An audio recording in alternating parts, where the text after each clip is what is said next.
ఆనందం వెల్లివిరిసింది. ఉడుంపట్టు పట్టిన రెజ్లర్ వినేష్ పోగట్ అంచనాలను తారుమారు చేస్తూ ఏకంగా స్వర్ణ పోరుకు దూసుకెళ్లింది.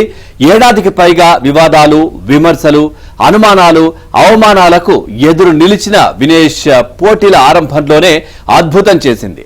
తొలి రౌండ్లోనే నమ్మశక్యం కాని రీతితో ప్రపంచ మేటి రెజ్లర్ సుసాకీకి తొలి ఓటమి రుచి చూపించిన పొగట్ ఒక్కసారిగా ఫేవరెట్ గా మారిపోయింది. అలవోకగా సెమీస్ చేరి స్వర్ణ చరిత్రకు అడుగు దూరంలో నిలిచింది.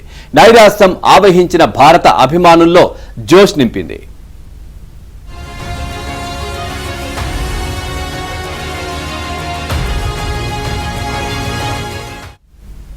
ఏడాది క్రితం సరిగ్గా రోడ్డుపైనే నిద్రించింది. మానసికంగా ఎంతో వేదనకు గురైంది. ప్రాక్టీస్ ను కోల్పోయింది.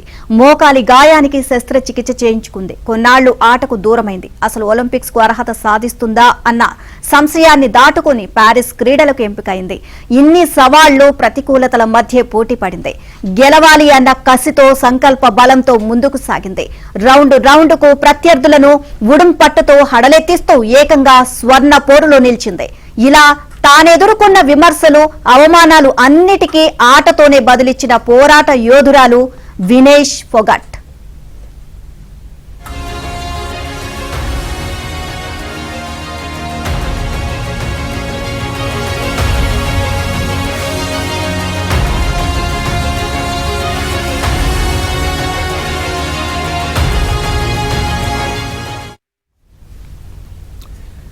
ఇక 4 దశాబ్దాల తర్వాత భారత హాకీ జట్టు ఒలింపిక్ ఫైనల్ కు చేరుతుందని ఆశపడిన అభిమానులకు నిరాశ మిగిలింది. మంగళవారం వరల్డ్ నెంబర్ 2 జర్మనీతో అత్యంత ఉత్కంఠభరితంగా సాగిన సెమీస్ లో భారత్ 2-3 తేడాతో పరాజయం పాలింది.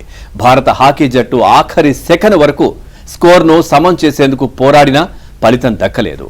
పలుమార్లు పెనాల్టీ కార్నర్ అవకాశాలు లభించినా సద్వినియోగం చేసుకోకపోవడం దెబ్బతీసింది. ఇక భారత జట్టు కాంస్య పథకం కోసం స్పెయిన్తో, స్వర్ణం కోసం జర్మనీ జట్టు టీం నెదర్లాండ్స్ ను ఢీకొట్టింది. ఇక భారత్ నుంచి కెప్టెన్ హర్మన్ ప్రీత్ సింగ్ 7వ నిమిషంలోనే గోల్ సాధించగా, 2వ గోల్ ను 36వ నిమిషంలో సుఖ్జిత్ సింగ్ అందించాడు. ఇక జర్మనీ తరపున గోంచల్ పిల్లట్ 18, క్రిస్టోఫర్ రూర్ 27, మార్క్ మిల్టౌక్ 54 గోల్స్ సాధించారు.